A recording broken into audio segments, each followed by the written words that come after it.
This episode of the Kill by Kill podcast is brought to you by Paramount Pictures and their film American Refugee.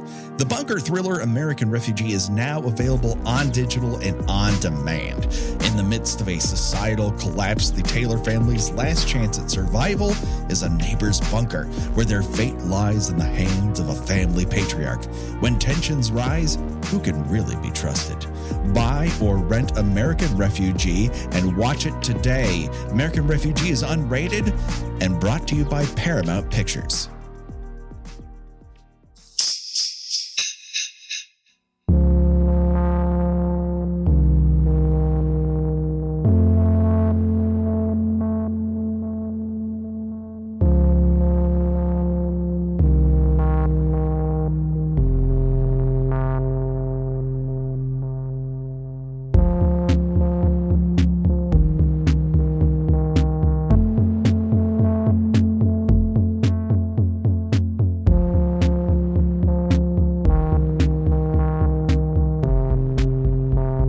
Ladies and gentlemen, boys and girls, sexy time is here. That's right, we're talking about Color of Night on Kill by Kill After Dark. Well, greetings and salutations, Internet. It's your old pal, Patrick Hamilton, coming to you from Los Angeles. Not a specific place in Los Angeles, all of Los Angeles, as if it is a 10-block radius. This is the Kill by Kill podcast, but it's After Dark, where we talk about erotic thrillers, or in this case, one of the most unerotic thrillers I've ever witnessed with my own eyeballs. And I've seen this movie before, and I forgot how terrible it is. But of course, there's only one person that I trust, that if we're in group therapy together, she will make sure that I have a smokeless ashtray for me to smoke endlessly. The one and only Gena Radcliffe. How are you doing today, Gena? I try to come up with a wisecrack or something in reference to this movie, and just sitting here with like my mouth just opening and closing. There's so many places you could fucking go. Like, the only person I trust to make a meal for me naked, but then you don't even fucking eat it. Like, this movie is it's just, I'm trying not to. Here's the trap of Color of Night, okay? Because it deals with mental health, but it treats mental health and legitimate mental illness as if these people are zoo animals. Oh my God. I didn't know you had seen this before. I have not somehow. Okay. I knew the twist in it going in. It's not hard to parse. Even if you get 5 minutes in, you're going to fucking figure it out. One of several absolutely ludicrous twists in this movie. I knew them all, but I had not seen it in its entirety. And now that I have, I just watched it last night. I actually had our one of our favorite guests, Megan Sunday. She actually was staying with me this past weekend. Lovely. And so I subjected her to this movie, mostly because I had not had a chance to watch it earlier in the week. Sure.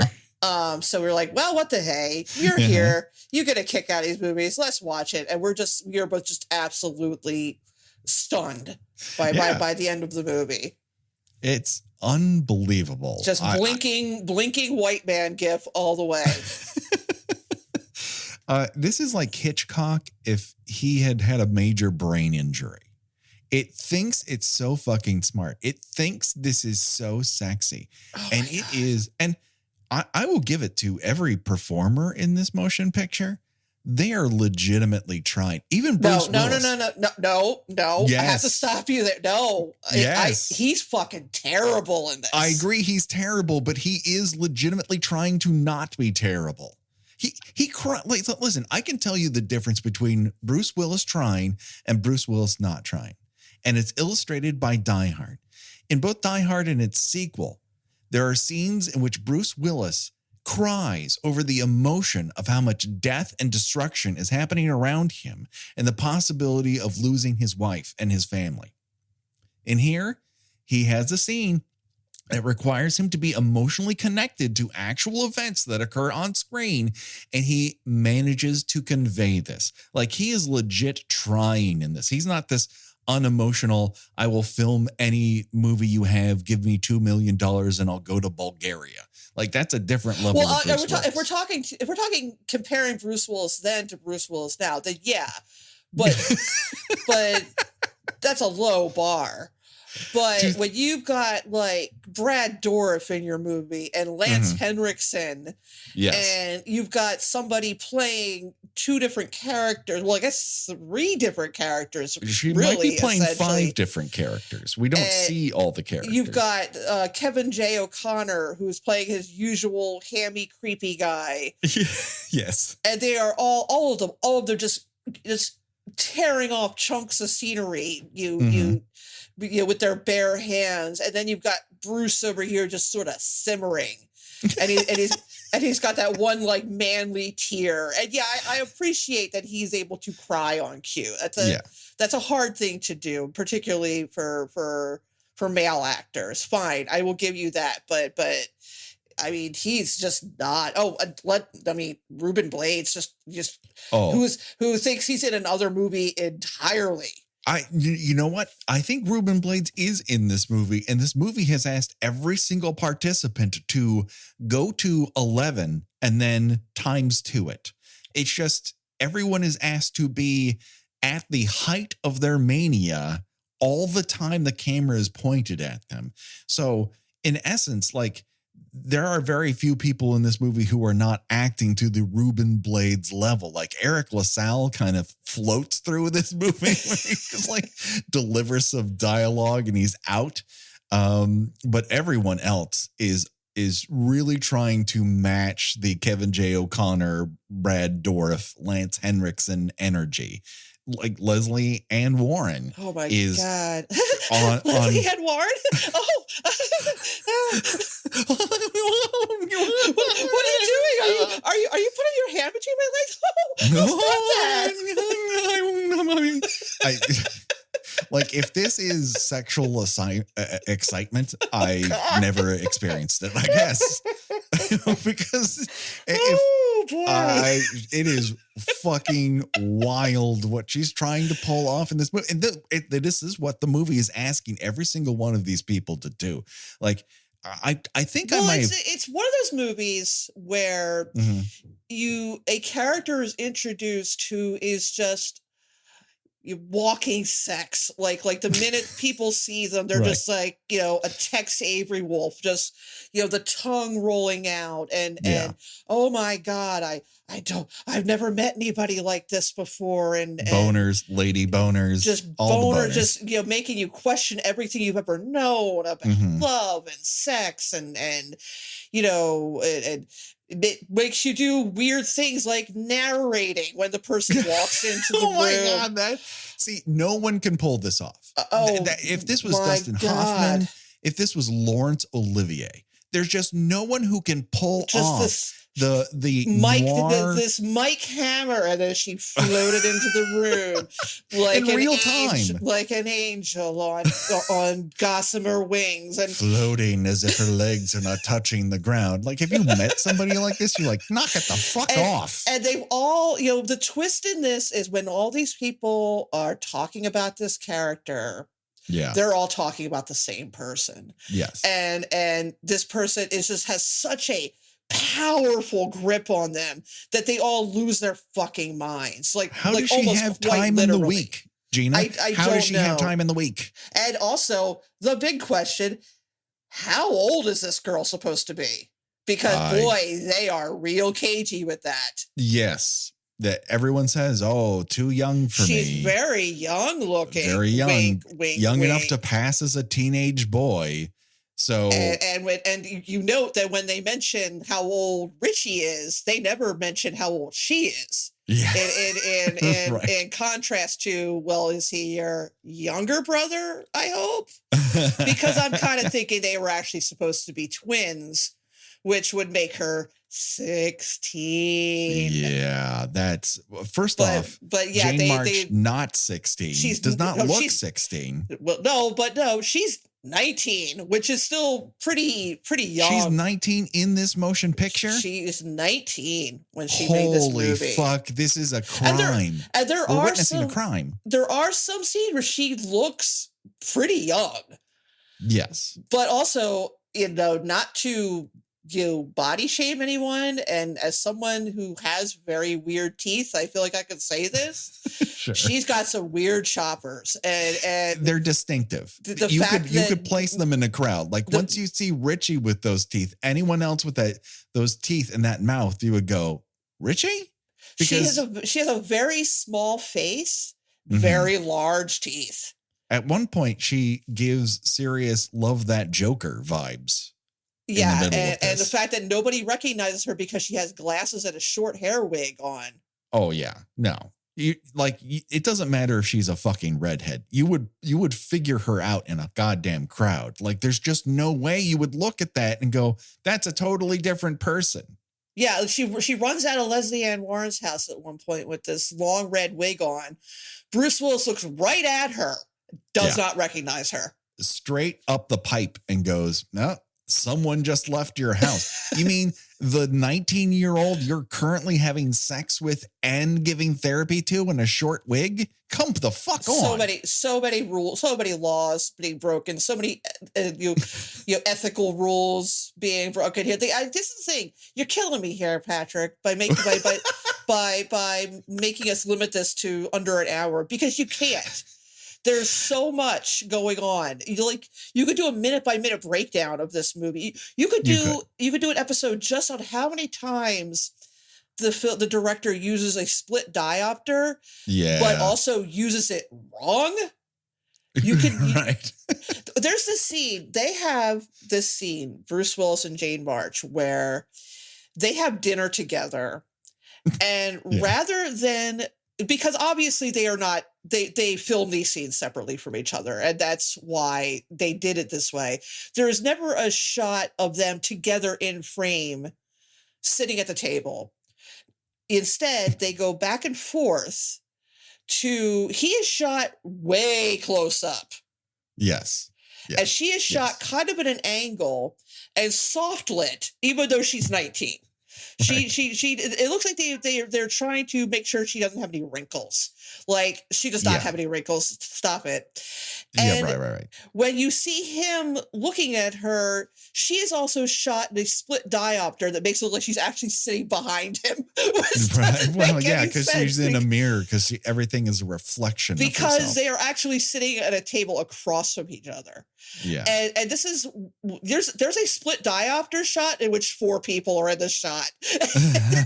That's not how you do that. That is a shot made famous predominantly in Alfred Hitchcock movies and Brian De Palma movies, which this movie is desperately trying to be. Oh, desperately.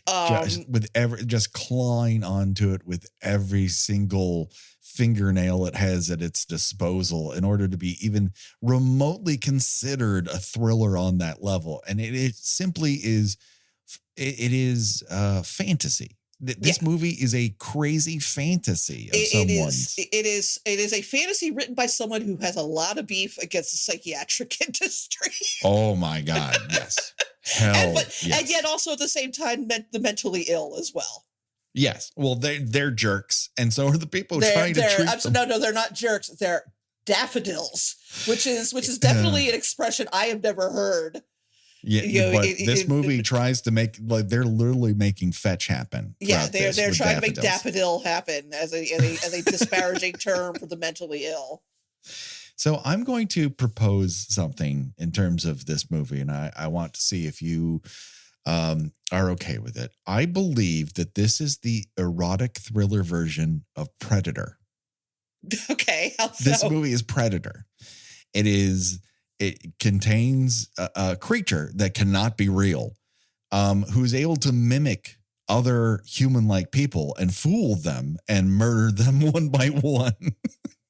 Everyone is acting at 11. If anybody, if there was suddenly a scene where Arnold Schwarzenegger has sex at a pool with the Predator, sure, why not? Well, see, actually, we should have actually ended this this season on this, because to me, this is your erotic thriller.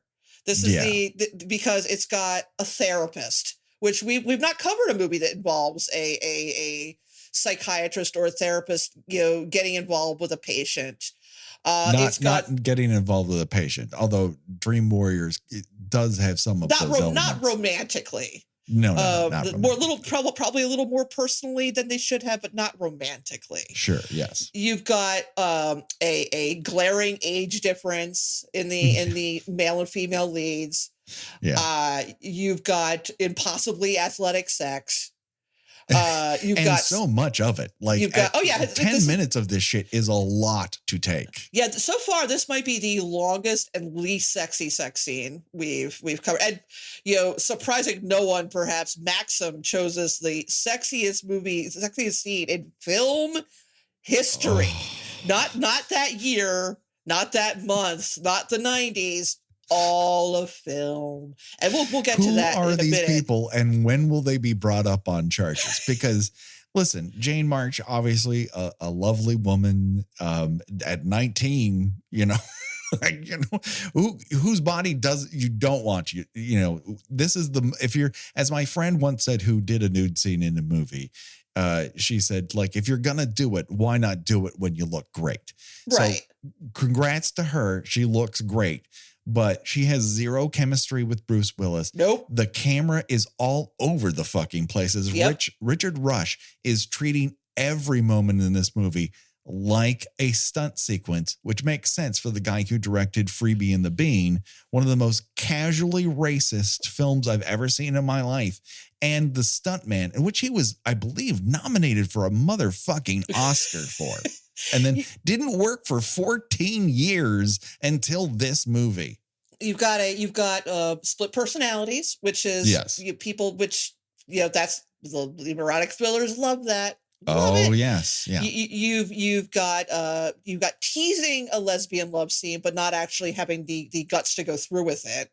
2 years after Basic Instinct, they cannot pull the fucking trigger on this. Meanwhile, Bound is like, no, we're going to make the whole movie about that, and is infinitely better in every single way. You've got the sexy lady is the red herring, actually, as it turns out. Mm-hmm. And then you've got a bizarrely romantic song playing over the end credits. Oh my God. The amount of inappropriate saxophone. And then that lesbian, or I wouldn't even call it a lesbian scene, because it won't commit to the actual idea that two women would find each other attractive, which is also fucking gross. Right. And you've got like Leslie Ann Warren, whose character is supposed to be a nymphomaniac, which, let us clarify, not a thing.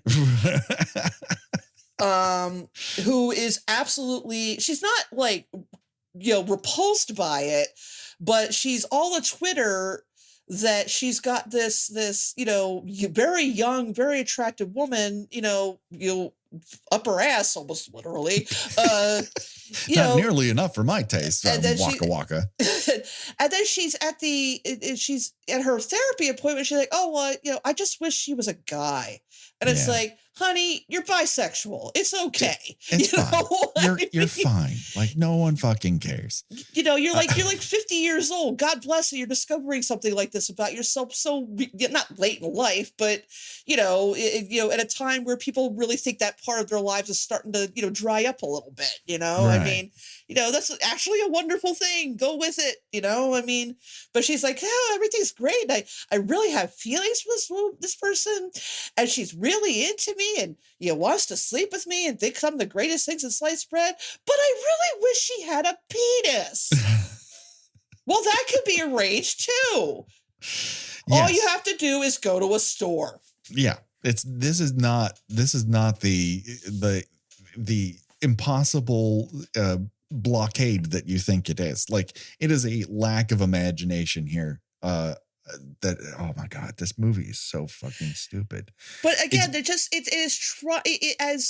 so weird that it is, restrained in that area, because there's so much else going on in this movie. You have a movie that opens with shot at a Dutch angle. which is never used again in the rest of the movie. But I guess you really need to telegraph that the character the movie opens on is deeply disturbed. Which anybody can guess because this actress always plays a deeply disturbed person. Except in Roadhouse. In Roadhouse, she's fucking delightful and she has zero problems. That's true. The problem is she desperately wants to sleep with the lead actor. And you can tell. And you're kind of like, yeah, I think everyone in that movie wants to sleep with him. Yeah, the lead actor who's a therapist who laughs at her. Yes. When she is, obviously in deep distress. They sound like an old married couple, not a professional relationship. This is very fucking odd. There's nobody knows how therapy works. See, here's I think my biggest problem with one of the things you just kind of have to accept about this movie, and I have some questions about Los Angeles for you. I'll get to that in a moment. Number one. I'm not going to dig deep into, whatever you need to do to, deal with personal issues. But if one were to say need group therapy, is there only one group therapy session in the entire city of Los Angeles available? On a Monday? Yes. And it's very hard to get into. Because I've not indulged in group therapy. I am pretty sure, however, that you are not going to throw in a person with obsessive compulsive disorder, a person with anger management issues, a person with nymphomania, not a thing. With the side of kleptomania. And with kleptomania, whatever the hell is supposed to be wrong with Casey, the artist. And he's played by Kevin J. O'Connor. That's enough. Yeah, that's his problem right there. And a teenager with gender identity issues. Yeah. You're not going to put them all, and the rest of these people are all in their late 30s, 40s, 50s.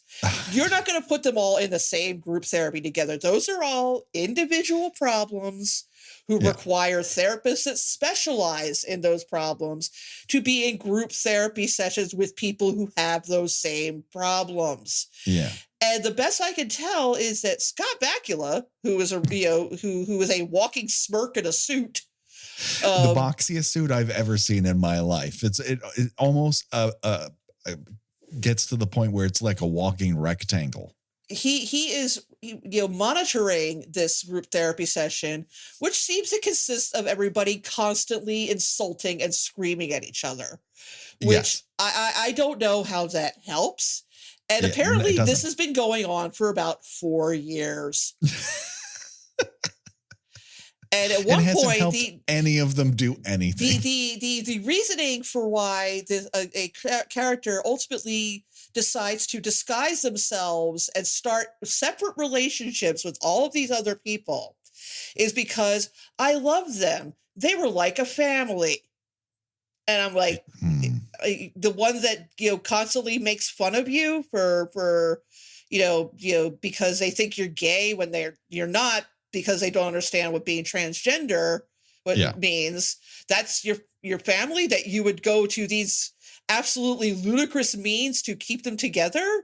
Your best plan to keep them together is to sleep with them. Each of them individually. I mean, where do you have time in the fucking week, Gena? I don't get that. And this person that these people are all seeing maybe once a week at best are like, my God, this is the most amazing person I've ever met in my entire life. Okay, my next question about the city of Los Angeles. Sure. Please explain Scott Bakula's house. That is the ugliest thing I've ever seen with mine own eyes. Ugly outside and even uglier inside. Oh, yeah. Please explain the baby footprints on the wall. Like, remember when Ollie was born and they put the little feety prints in his book, and it's so cute. And have you ever heard of anybody getting those blown up and mounting them on a wall? No, I can't. And the art in this movie is constantly discussed as if this is great. Like, people are picking up statues, they're admiring it on the wall. At one point, look at your house. At one point, Bruce Willis is there. It's like, I don't see much of a woman's touch here. And it's like, I don't see much of anybody's touch here. This is terrible. It's very antiseptic. There was this very short and intense period of time where the idea of living in a white box, oh my God, quite literally a box, was a thing. It's surrounded by this gate that looks like he's going to fucking penitentiary. Right. Do you have a security gate around your house? I mean, I do have a wall around my house. The thing about these houses that I happen to live in is the architect made it a deal with the city that you could enclose it entirely, because the idea is you could live outside as much as you lived inside because of the weather here. But that being said, I do not have an an automatic gate as my front fucking door with like spikes on top of it. I know. Jesus Christ. Like he lives in a gulag or something. Not since Death Spa have I seen a dwelling as dangerous and formidable as the place that Scott Bakula is living in until his untimely end. Yeah, the house that he's not murdered in the house, he's murdered in his office. But right. The house he's living in, that after he's murdered, Bruce Willis just moves right on in. How does this fucking work? Well, no, also the nobody, estate is like, we got to sell this fucking house. Also, like, I kind of moved in. We were best friends in college. Nobody seems to, best friends in college, that he didn't know he had a book published. And apparently this book was such a massive bestseller that he was able to buy this hideous fucking house. But like, also, like, nobody has any family. Rose / Richie / Bonnie / whoever. All they have is this crazy brother who's taking care of them. Right. Dr. Bob, who is Scott Bakula's character, he doesn't have any family, so it's all left to his good pal Bill, who sees with hatred in his presence. But his ex-wife is still fucking alive. Like, wouldn't she have some claim over this? Yeah, it's just nobody. The house is just his now. I guess it's his. He just moved right in. He's got squatter's rights to both his house and his fucking car, which he manages over the course of the movie to destroy. Oh my God. My third question about the city of Los Angeles, right, is have you ever had any just casual meetings at famed heavy metal nightclub The Whiskey? I have had various meetings at the Whiskey. You have? I have. I genuinely have. I will say my biggest connection to the Whiskey is that when they launched the television show Arrow, they had a giant billboard with physical arrows sticking out of it that had our tagline on it. So we went across the street, and it wasn't the W Hotel, but it's a different, like, hoity-toity hotel with a rooftop pool. And we took pictures of the Whiskey with the arrow billboard with our tagline on it. From there, I have gone to the Whiskey several times. I was surprised that Spoon had a female bassist for a while. I don't know if that's the actual band Spoon or Richard Rush thought that was a hilarious joke that a band would call themselves Spoon. So yes, the geography of how Los Angeles works here is insane. Like, apparently, Scott Bakula's house looks to be in either Malibu or the Pacific Palisades, but it's like a moment's drive to Century City, which is where his office is. But also his house is very close to the top of Hollywood, because there's a second car chase that happens near there. Los Angeles just has a shifting dimensional gateway everywhere. Oh my God. And of course, like, the house is filled with glass bricks, but they also have this, like, kind of just random thing of glass bricks as a sculpture. Yes. Which is used many times to artsy effect, because at one point, like, there's like multiple Bruce Willises looking through it. But there aren't multiple Bruce Willises in it. And if at one point they at least had put Rose in there, it would make fucking sense. But of course they don't do that. Obviously, yeah, that's supposed to be a telegraphing, you've got, multiple images here. Yes. But oh my God, I can't even begin to describe this plot, because again, we would be here until, St. Swithin's Day. It's just, the 2022 would occur by the time we were done parsing it out. You would you would have to lift your beard off of your keyboard to turn it off. I have a New York question for you. Yes. Well, we're talking cities. So the beginning of the movie, Kathleen Wilholt decides to yeet herself out of Bruce Willis's psychiatry office. But I guess his office is on the International Space Station, considering how long it takes her to hit the ground. He's on the top of the World Trade Center. Oh my God. She's like a flying fucking squirrel. She looks like she's about to sprout wings at one point. You just expect that. Oh, speaking of sprouting wings, what did you think of the weird cutaway to hang gliders? Oh my God. Has a really good orgasm ever made you think of hang gliding? Because I can't say I've ever had that experience myself. Oh, I know. If someone didn't know what sex was and they're like, I'm going to show you, like someone had read that Maxim magazine and like, well, there's no better way to learn what sex is than watching Color of Night. And then you're like, wait a second. Sex involves remote control tanks in the bathtub? Oh my God. And the improv from Bruce Willis is choice. I feel like the only reason that scene exists is because they looked at the dailies from the pool sex scene and thought, not enough full frontal on Jane. Let's do another one. No, I mean, listen, we also have the shower sex scene, which goes on far too long, but yeah, lots of sex and water, which again, Kill by Kill does not endorse that. You should not try that. You should also not try making out underwater because that's going to. I know this movie seems to imply that she at one point gives him a blowjob underwater. Does she have gills? It's the only thing she doesn't have, Gena. She has everything else. Because if you were to attempt to kiss someone underwater with an open mouth, one or both of you is going to come out of that water choking and gasping. Yes. It's not sexy. Nothing about this movie is fucking sexy. No, and also, it's not sexy. It's Bruce Willis's sex groan at the end. On top of it, I mean, the thing that I only caught this time because it was my second time watching the movie is that Jane March is forced to have an orgasm, I guess. That's her version of it, with her face pushed up against a bedpost that also is made out of wood of her face. Are you fucking kidding me? Well, the thing is, again, I would say that she and Leslie Ann Warren have way more chemistry.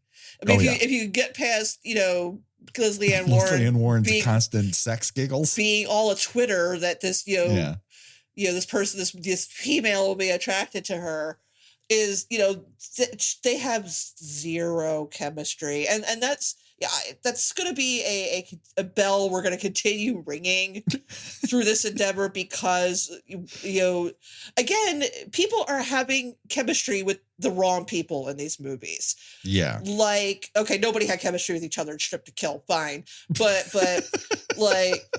Single white. I think Norman fell and counting money at the table. He seemed to have a very intimate relationship. That's true. And Norman fell at his cigars. There was a lot of genuine love and affection for that. But like single white female, all of the truly interesting tension was between Bridget Fonda and Jennifer Jason Leigh. Yeah. What was the one we did before that? Oh my God. I was unaware that there would be a quiz happening. We'll see.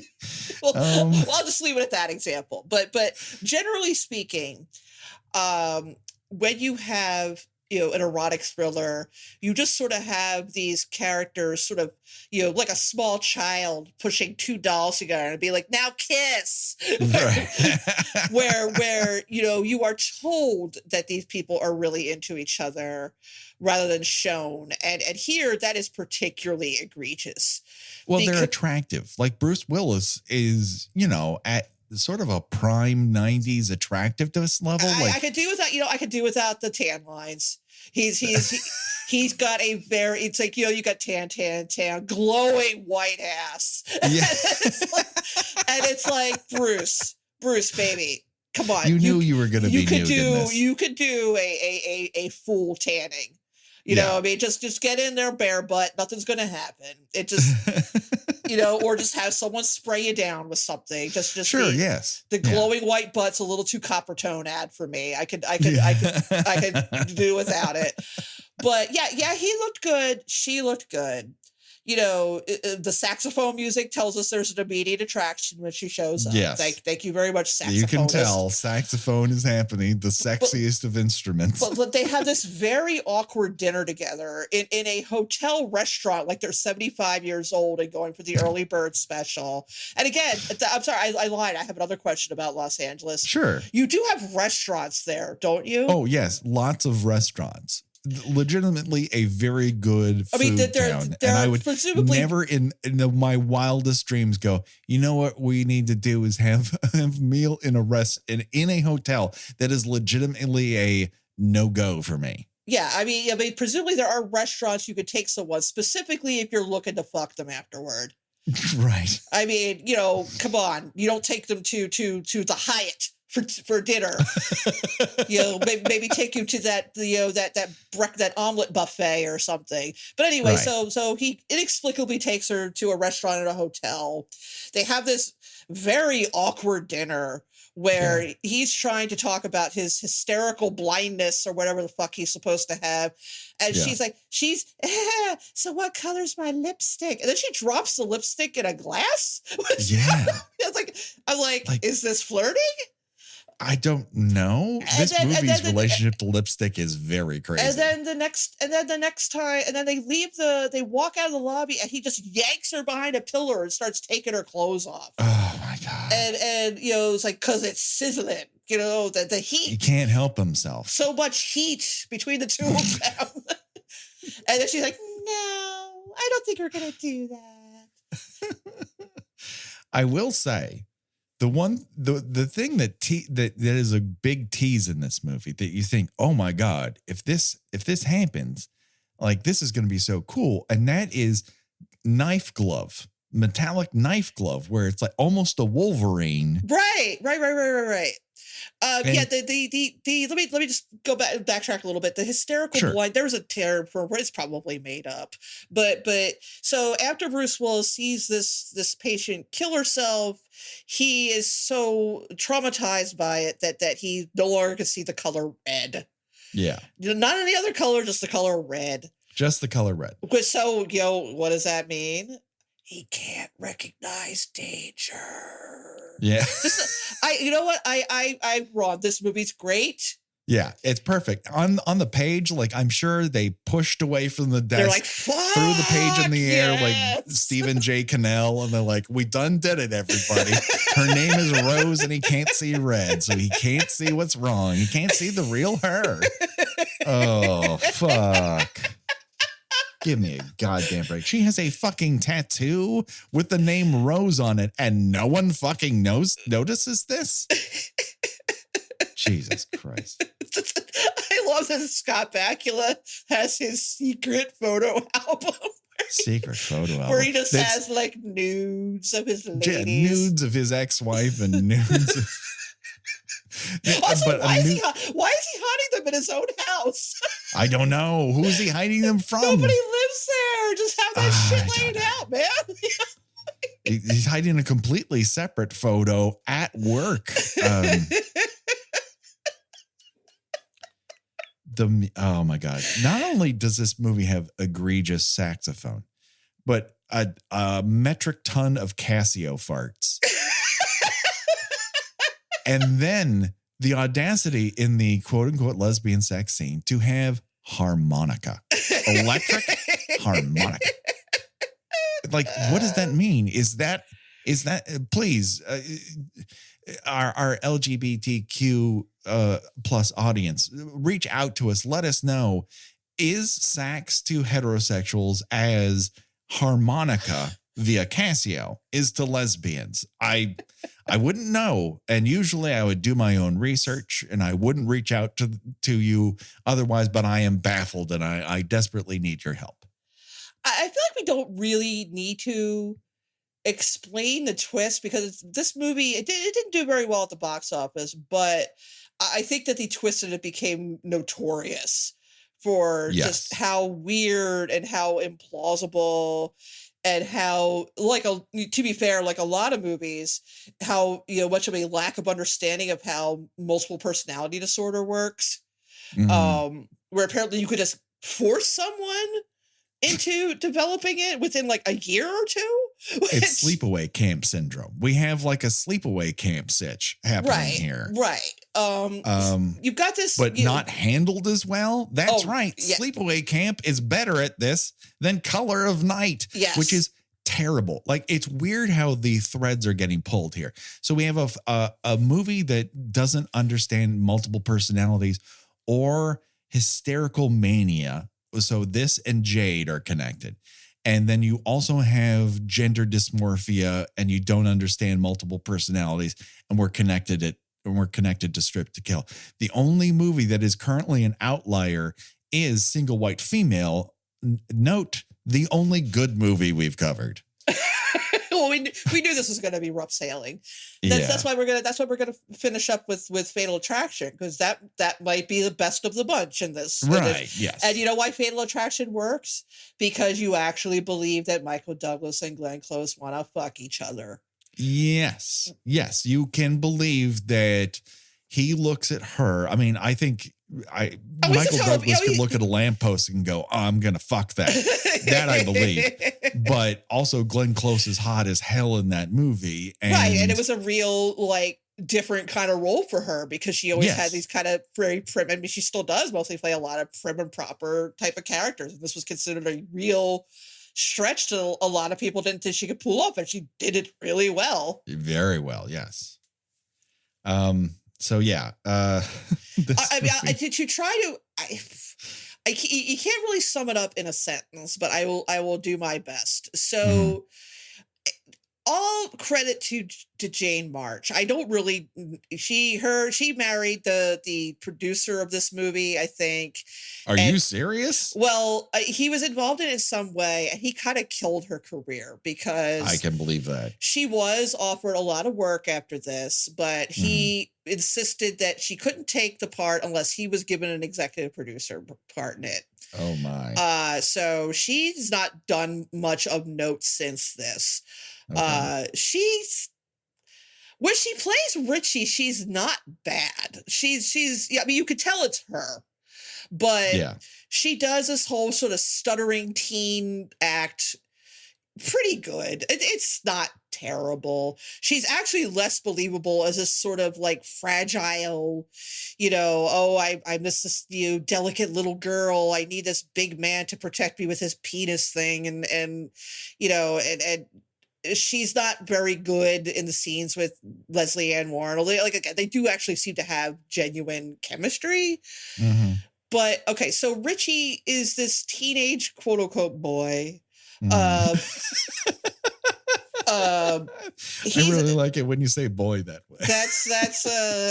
That's actually Rose. And this is all some sort of thing. I don't know if it's a revenge plot or they have this other Rose and this other character, the hell's name, Dale. Yeah. Dale is her brother. They had another brother who was the real Richie, who committed suicide at a very young age after being sexually abused by his therapist, a character who has nothing to do with the rest of the movie. We don't even meet him. He's already dead at this point. And this melts Dale's brain so much that he forces Rose to essentially become Richie. Again, I don't know what if there's a long game involved in this, or this is just some sort of weird way Dale deals with his grief over Richie's death. Again, nobody has any parents. Nobody has any family. Rose and Dale don't seem to have any parents. Dr. Bob has no family. Nobody has any family.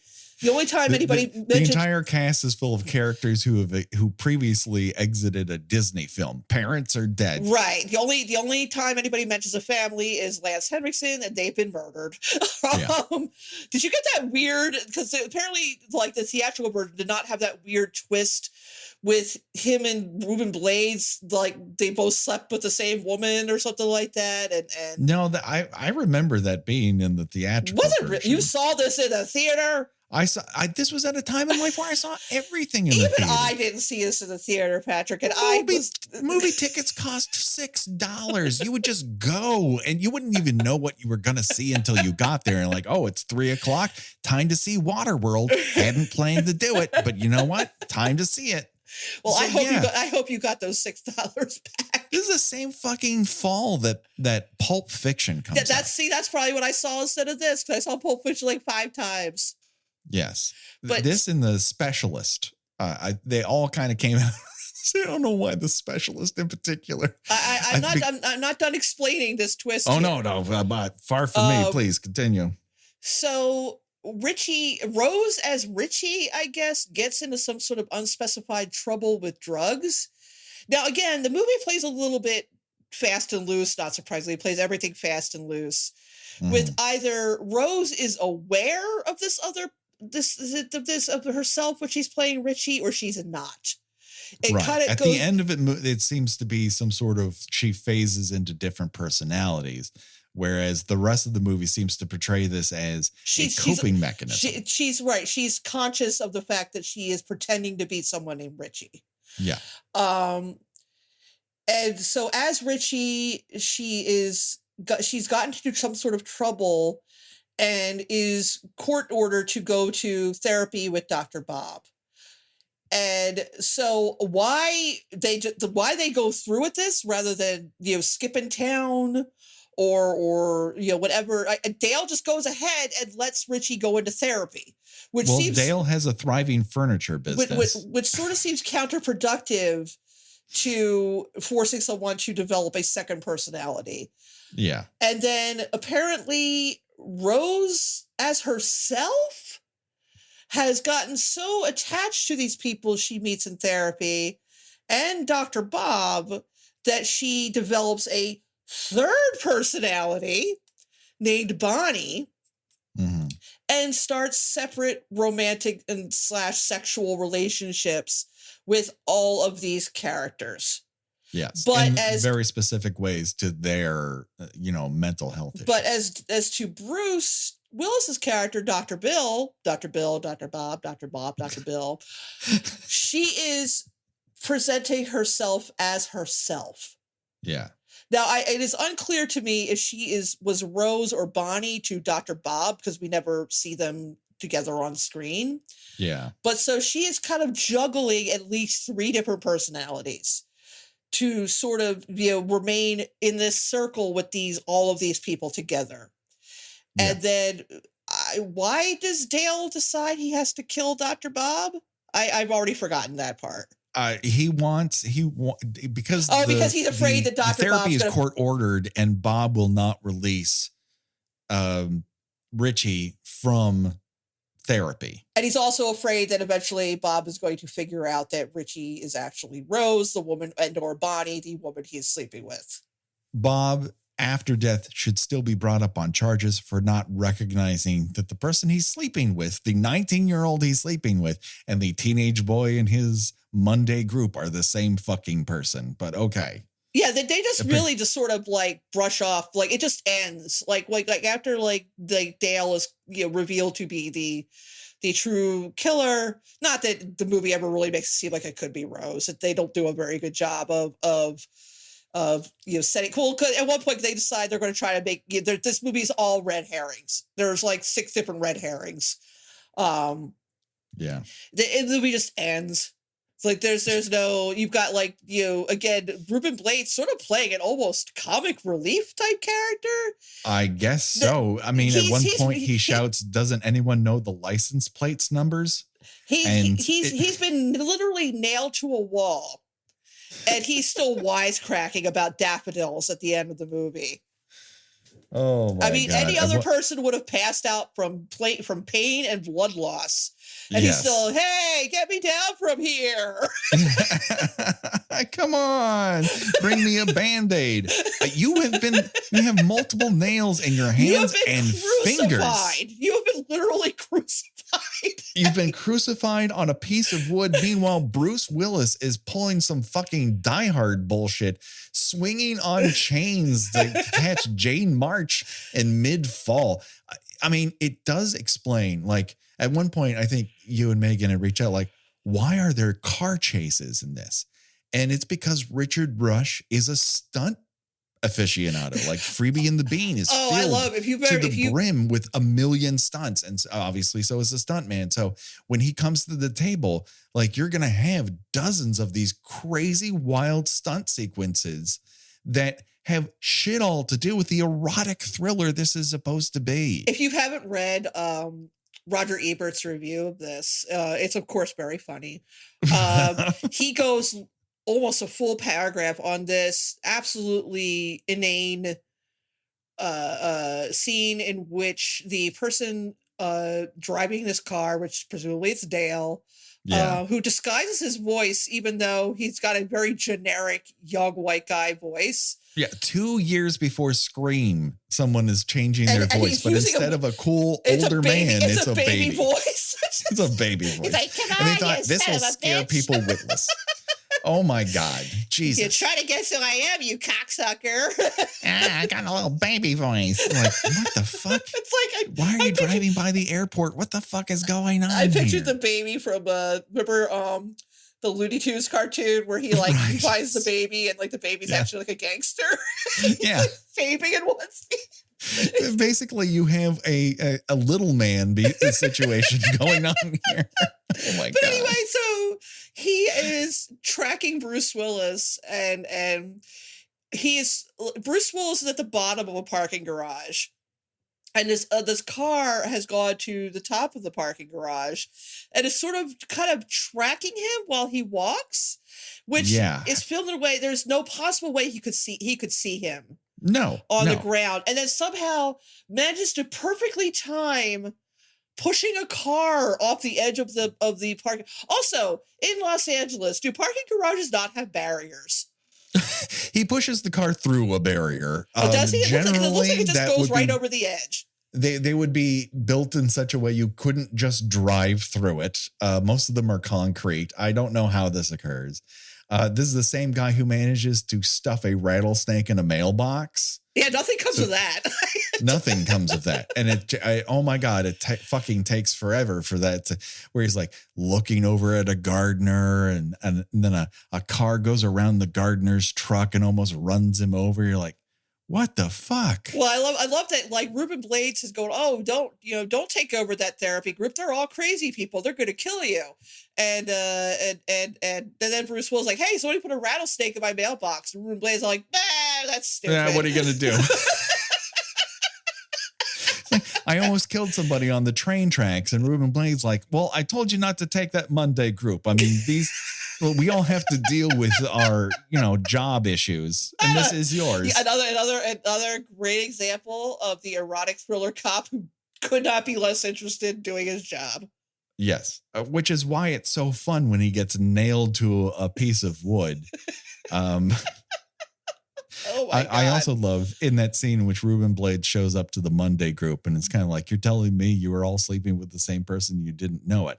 This is highlighted again by a circus calliope.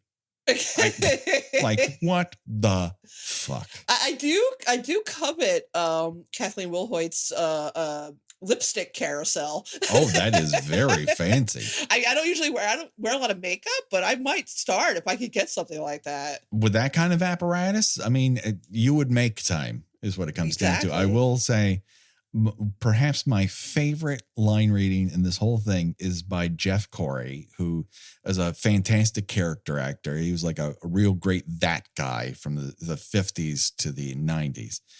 And he somehow plays Bruce Willis's traveling physician who just happens to stop by in Los Angeles. I feel like he goes to New York and then he goes to New York for just that and comes back. Are you fucking kidding me? I think he does. I think he goes and then goes back for some reason, which I don't.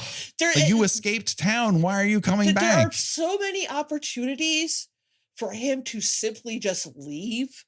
Yeah. And he does not. And I mean, I get the idea is he just, another thing I love when after this, like this weird, awkward first date they have, she shows up again later. He's like, God, I missed you. Why? It's like, you can undress her in public or have an awkward mirror conversation. You had like a 45-minute dinner with them. Come on. Oh yeah. Jesus Christ. Oh my God. I don't, I can't say I hated this movie. I am stunned by it.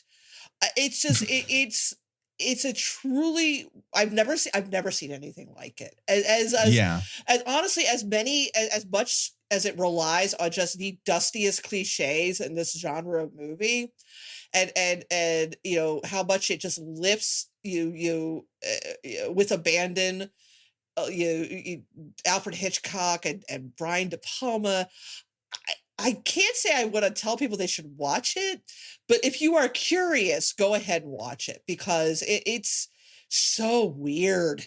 It's so buckle weird. up. It's 2 hours and 19 goddamn minutes. It's very long, but just the sheer number of quote unquote artsy shots that Rush tries to insert, no pun intended, in this movie. Yeah. There is a moment where they right before the sex scene starts, and again, it starts with the way the best sex starts by them tumbling into the pool, because oh baby, where they're kissing, and then the camera just abruptly pulls out really quickly to have them shot in a porthole. Yeah, because of the keyhole line. Every person sees their life through a keyhole, and then there's a magical keyhole there. It's like Megan described it as a Star Wars wipe, and it totally is. Like, but these are like none of these things are used right. Like I told you, like the split diopter thing is used. If you took a drink for how many times it's used. Mm-hmm. You would be on the floor by about an hour 10. Yeah. But it's never used. It's never used correctly. Right. This movie sort of typifies that sort of axe cop sort of movie where you can tell like a 10-year-old is trying to tell you a story. Right. And there makes no, connection between characters or a plot, just things just happen. And like I almost got to before when his therapist in New York that he travels back to says, salmon swim upstream to mate and die. And Bruce Willis goes, am I a salmon? And that's the scene. It stops after that. Like, holy shit, this movie is cool. It's just bonkers. Yeah, and the whole time, let's not forget the whole time Jeff Corey is saying this, having this monologue, he is nude in a hot tub. Nude in a hot tub in a public gym.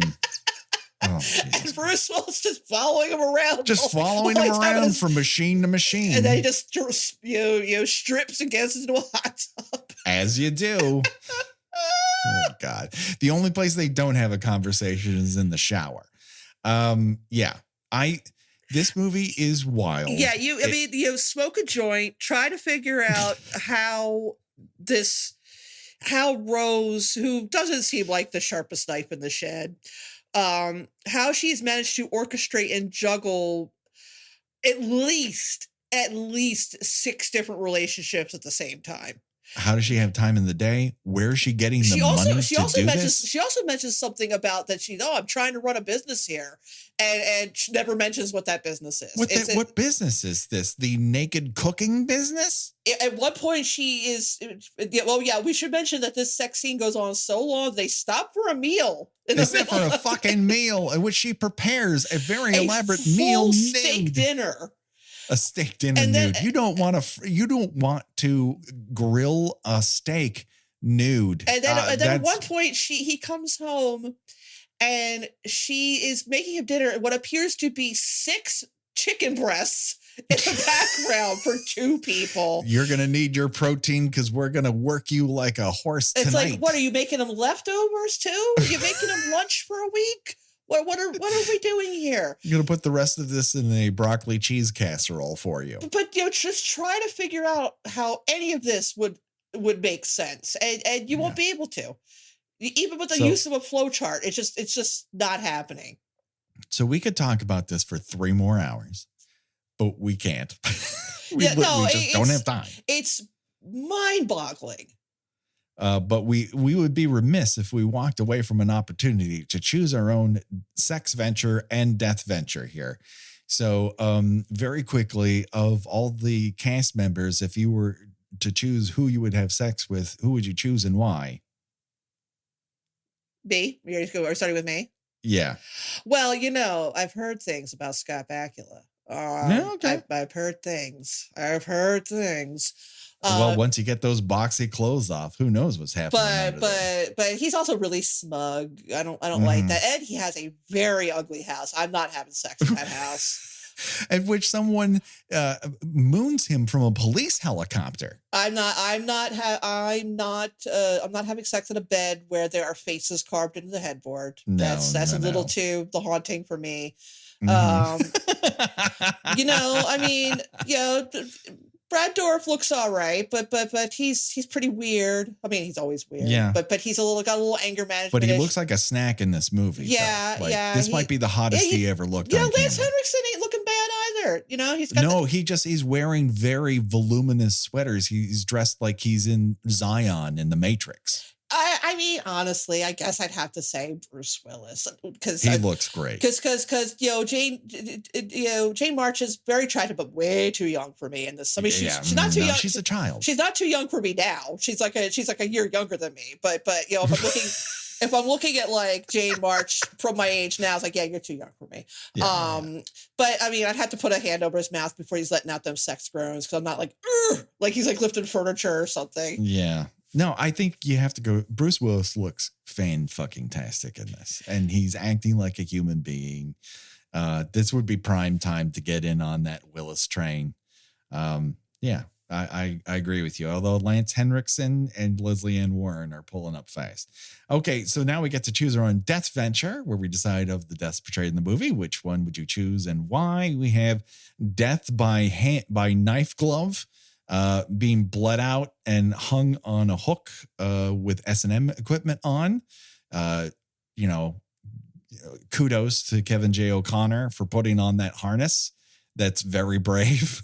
And being like hung upside down in a sex harness. And was he like, were this supposed to be tattoos or was he like drawn on?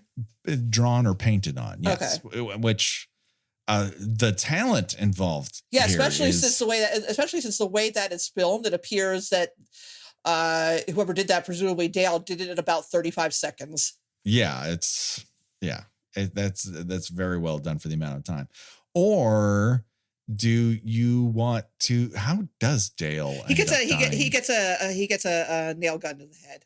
Nail gun to the head. So, Gena, I choose you to go first. I mean, honestly, the nail gun, because that's the fastest. I mean, Dr. Bob's death is pretty prolonged, and ultimately he gets taken out by getting a very large piece of glass through his torso, and I don't want that. Yes. At which point do you think in their minds they were thinking, oh, we're making an American giallo here? Because totally. And then, and again, the black gloved killer, which again, that black glove never shows up again. Why introduce it if it's so fucking cool? And you're like, I don't have to do this again. Like, so stupid. Yeah, or you can get launched off the International Space Station of New York. Oh, I don't want that. No. Although she looks pretty. Want that unlike the poor fellow in Halloween Kills, I mean, she looks amazingly intact for falling 800 floors. Right. Yes. Yeah, she's got a little bit of she's got a little bit of blood coming out of the mouth. I mean. Yeah, and then there's a pool, so the damage that you can't see is devastating. There's nail gun is the only sane choice. So that does it for this week. Gena, where can people find you on these here internets? I write for TVs and movies at did I say TV? Jesus, take that out. Let me license plates numbers. Exactly. I'm all on Twitter because this young girl made a pass at me. I don't know what to do about it. If only she had a penis. No, I write about TV singularly and movies at thespool.net. I am on Twitter under Gena Does Things, Gena Does Things. And I am in a book. I'm in a book that just came out. It is called Hear Us Scream, The Voices of Horror. I have an essay in that, and you can find that on your favorite online book vendor of choice, on the Kindles or the paperbacks. Yes. So get it for Christmas. Buy 2 of them. Don't forget that this particular episode of Kill by Kill was brought to you by one of our first movie sponsors. So that was kind of cool. Of course, you know that because you listened to all of the opening of the podcast. So I won't repeat that information. But that's pretty cool. You can find us on the Twits and the Instagrams, the Facebooks, groups. We have all that. Don't forget the t-shirt shop. And next week you're getting a special release from the vault of Patreon. And then we will be back at the new year with New Year's Evil, a movie. A movie. That is a movie. Believe you me. A movie committed to film. And really, it exists, and you can watch it with real eyeballs. That's what that is. But maybe you shouldn't. Also, at the end of the month, our Halloween 3 commentary. So get on that. Come join us on Patreon. Lots of cool stuff for you to check out. Until then, don't worry, folks. The sexy body count will continue. For myself and for Gena. Bye-bye, everybody. Bye.